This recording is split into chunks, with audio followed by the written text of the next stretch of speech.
2017's E3 showcased a lot of new games, with a healthy mix of extremely predictable and just kind of predictable revelations. But there was one game that came out of left field to the shocked indifference of people around the world.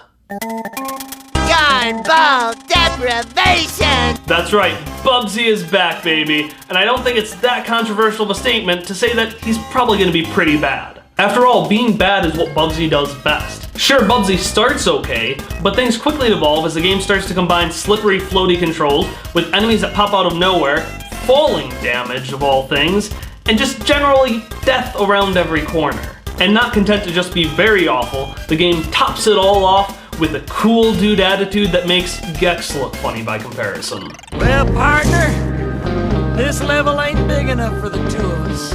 I love the smell of bug spray in the morning. As I was saying, Extra, my love, it's tail time, it's tail time, it's Classic Bugsy, oh god, I just said classic Bugsy, which is now a thing I guess I can say, is essentially the equivalent of a 16-bit Grim Reaper wearing the skin of a children's birthday party clown. He's horrible, he's gut-wrenching, he's abysmal, but the one thing he does have in spades is personality. And in my personal opinion, that's why I think he's stuck around for so long. Because even though there are a lot of awful things that people can attach themselves to, much like Tommy Wiseau's The Room, the Bugsy series has this unique, special taste of terrible that makes it stand out from the rest. There is nothing like Bugsy, and it's because of that personality and future lack thereof that I think Bugsy the Woolly Strike Back is going to be particularly awful. I mean, look at the title. They don't even have a cat pun. And I know some of you out there are gonna say, oh, come on, how can you judge something you've only seen a minute of? But let me tell you, I've played this game before. Because back in 2012, Black Forest Games, the developer of The Woolly Strike Back, pulled this same stunt, transforming 1987's The Great Giana Sisters into Giana Sisters Twisted Dreams. Giana Sisters Twisted Dreams is a platformer where you get to the end of the level by transforming between two personalities, a punk and a cute one, each with their own unique gameplay styles. It's essentially like playing something like Donkey Kong Country 2, except instead of having to wait a couple of seconds between transforming between Diddy and Dixie, you're able to do it immediately on the fly. And I will say that the base of Giana Sisters is very functional. Transforming between the two sisters is not only a unique concept, but it's done extremely easily, and it's very intuitive. And just jumping around and moving feels good. But on top of that base is one of the most lifeless games I've ever played. So we're gonna start with the visuals, which are... Sure, the graphics look okay, but everything has this blocky, off-brand realism to it, like a Minecraft realism mod. For one, textures are just reused everywhere. You might climb from a mushroom forest to the top of the highest mountain and then delve deep into dark dungeons, but you're still gonna bounce off the same damn rocks every time. Really, the only variation is in the backgrounds, which just makes things worse.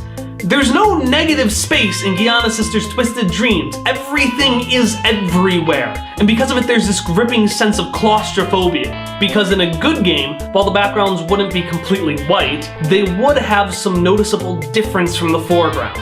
They might have different components, or they might have a different art style, but what they definitely would have is a lot more simplicity. This makes the space you're moving in feel more open and free.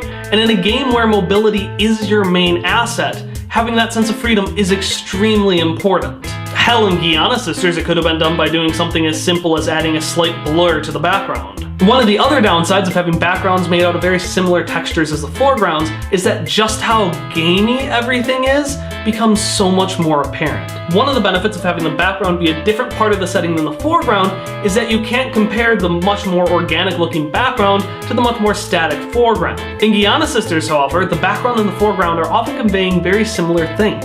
So I can't help but look at the background and think, man, I sure would love to walk on that mountains. That looks a lot more interesting than a box. Because as an added bonus, the Giana Sisters rooms are all boxes. That's right, Black Forest Games seem to go with the dungeon crawler mindset, where most platforming challenges are just their own separate room, separated by small corridors. Which might be a thing that other platformers do, but again, they don't openly showcase it. And for those of you saying, well, yeah, it's a game, it's supposed to feel gamey. True. But in other platformers, there's at least a sense that I'm moving through a world. Where in Giana Sisters, I feel at best like a rat moving through a maze, and at worst, like one of those edgy high schoolers who's just figured out how fake the world is. And I never wanted to feel that again. But I get it, some folks are just gonna care about the gameplay. And for those folks, I gotta say, that sucks too.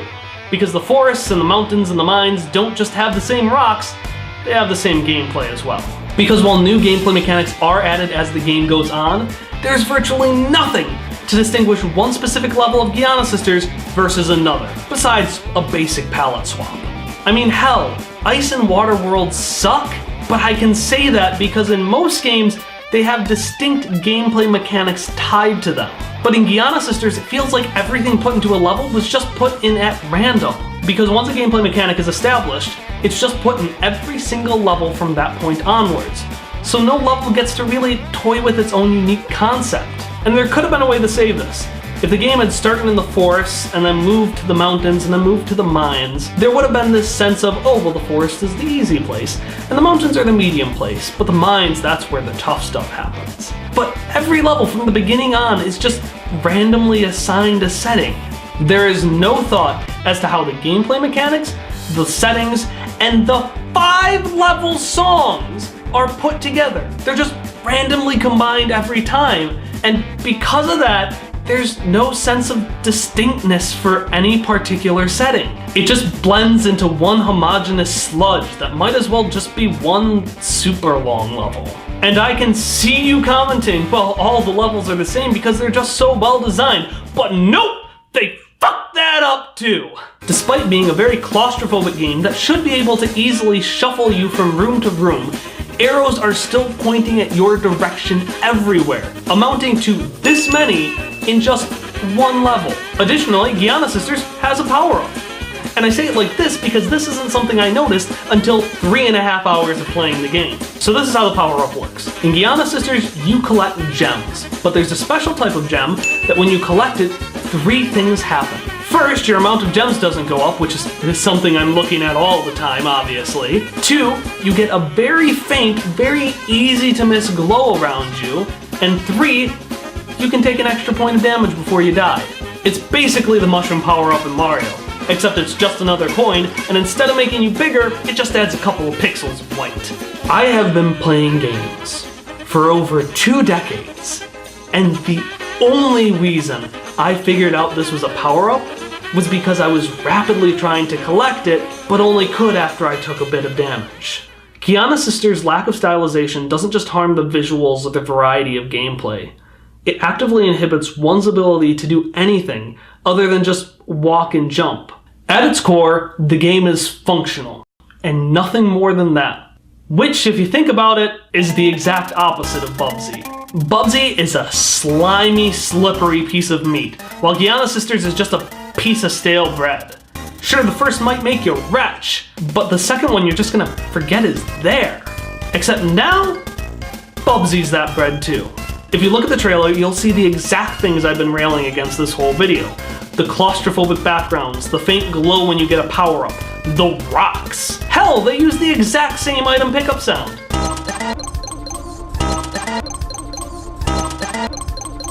For all intents and purposes, Black Forest Games is just making Giana Sisters 2. Which is fine, but it does run the risk of stripping Bugsy of the one thing he has. His personality. So no, Bugsy isn't gonna be bad. He's gonna be worse than bad. He's gonna be boring. Hey, thanks so much for watching the video. A quick update to one of my last points. As of a trailer released yesterday, Bugsy's item pickup sound is no longer that little diamondy sound from Giana Sisters, and is instead just the item pickup sound from the original Bugsy game. After some consideration, I decided to still leave that part in the video, because I think it still showcases how Bugsy and Giana Sisters are really cut from the same cloth.